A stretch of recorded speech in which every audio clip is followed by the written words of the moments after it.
ओम नमः शिवाय। श्री शिवाय नमस्तुभ्यम।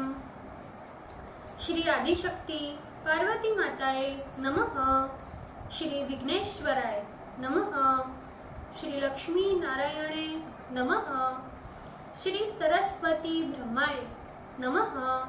श्री सियारामे नमः। श्री रामदास हनुमाने नमः। श्री राधे श्यामे नमः।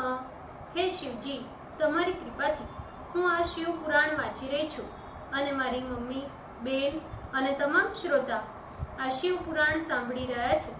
અમે બધા આ શિવ પુરાણનું જ્ઞાન પ્રાપ્ત કરી શકીએ એટલી શક્તિ પ્રદાન કરજો અને શિવ પુરાણનું તેજ સહી શકીએ એટલી ક્ષમતા પ્રદાન કરજો। હે વિઘ્નેશ્વર ગણપતિ બાપ્પા, તમે શિવ પુરાણના વંચનમાં આવતા તમામ વિઘ્ન હરજો।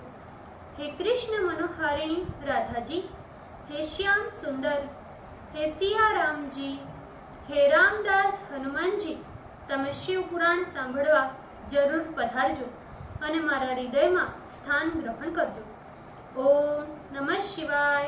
श्री शिवाय नमस्तुभ्यम। द्वितीय संहिता तृतीयोखंड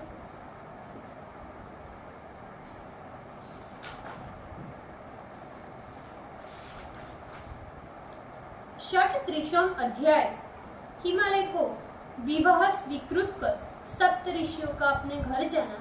पेज नंबर 595। ब्रह्मा जी बोले, वशिष्ठ जी की बात सुनकर हिमालय अपने गणों एवं भार्या सहित विस्मित हो पर्वतों से कहने लगे, हे गिरिराज सुमेरु, हे सह्य पर्वत, हे गंधमादन, हे मैनाक, हे मंदर एवं शैलेंद्रो तथा विंध्य पर्वत, आप सभी मेरी बात सुनो। वशिष्ठ जी तो शिव से विवाह करने की बात कह रहे हैं। अब मुझे कैसा विचार करना चाहिए, इस विषय में आप लोग विचार कर मन से निर्णय कीजिए। ब्रह्मा जी बोले, हिमालय की बात सुनकर सुमेरु प्रभृति सभी महीधरों ने निर्णय कर प्रेम से कहा, हे महाभाग, अब बहुत विचार करने की आवश्यकता नहीं। जब ये देव कार्य के निमित्त उत्पन्न हुई है तो फिर वैसा ही करने से कल्याण होगा।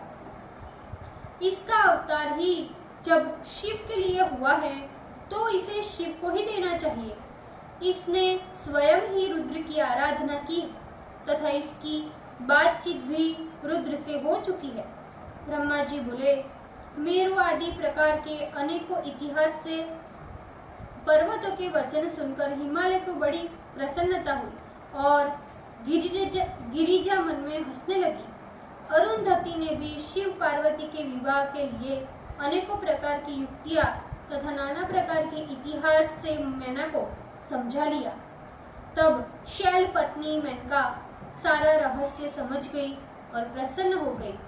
उसने सप्त ऋषियों अरुंधति तथा शैलराज हिमालय को भोजन कराकर स्वयं भोजन किया।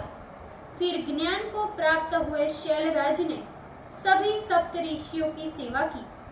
फिर भ्रम रहित होकर हाथ जोड़कर प्रेम से कहने लगे, हे महाभाग्यवान सप्त ऋषिगण, आप सब मेरी बात सुने। मैंने शिव का सारा चरित्र सुना जिससे मेरा मन संदेह रहित हो गया।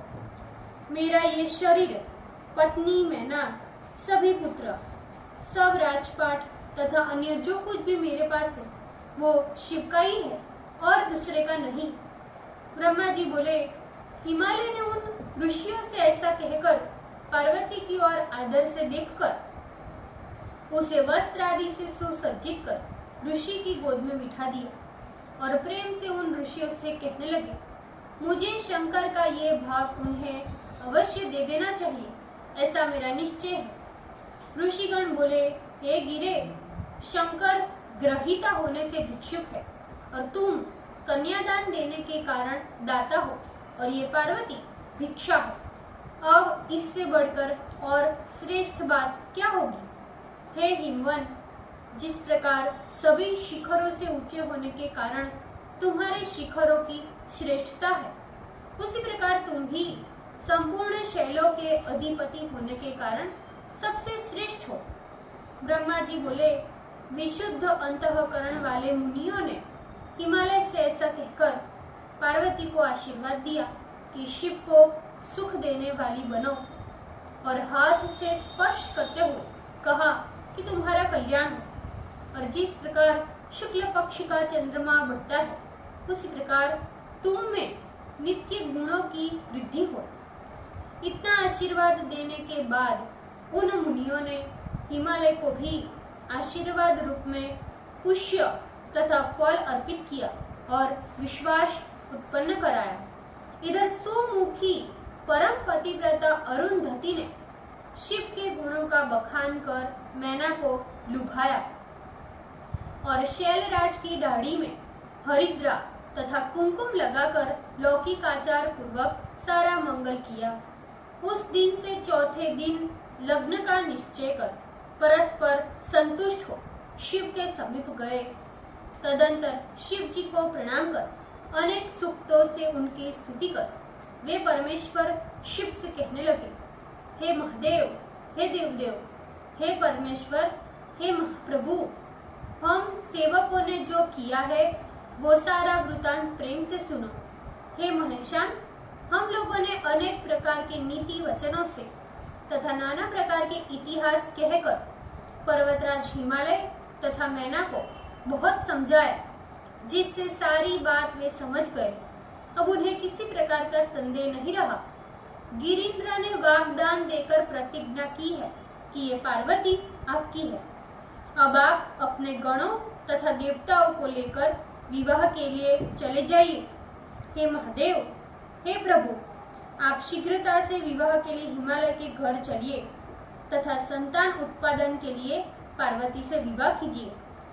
ब्रह्मा जी बोले, सप्त ऋषियों की बात सुनकर शिव जी प्रसन्न हो गए और लौकिक आचार में तत्पर होकर हंसते हुए इस प्रकार कहने लगे, हे महाभाग, हमने तो न किसी का विवाह देखा है न सुना है।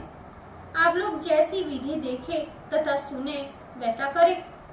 ब्रह्मा जी बोले, शिव के इस प्रकार के वचन सुनकर सप्त ऋषिगण देवाधिदेव महादेव से कहने लगे, आप समाज सहित विष्णु को विशेष रूप से एवं पुत्र सहित ब्रह्मदेव को तथा शतक्रतु इंद्र को शीघ्रता से बुलाइए। इसी प्रकार सभी ऋषियों को यक्ष, गंधर्व, किन्नर, सिद्ध, विद्याधर, अप्सरा तथा अन्य लोगों को आदर पूर्वक बुलाइए। वे सब आकर आपका कार्य सिद्ध करेंगे, इसमें संशय नहीं। ब्रह्मा जी बोले, सप्त ऋषिगण महादेव से इस प्रकार का वचन कहकर प्रसन्नता से उनकी आज्ञा ले शिव महिमा का वर्णन करते हुए अपने अपने स्थानों को चले गए। ओम नमः शिवाय। श्री शिवाय नमस्तुभ्यम। ભૂલચૂક માફ કરજો, શિવજી કૃપા રાખજો। આજના શિવ પુરાણના વંચનનું પુણ્ય મને પ્રદાન કરજો શિવજી। ઓમ નમઃ શિવાય। શ્રી શિવાય નમસ્તુભ્યમ।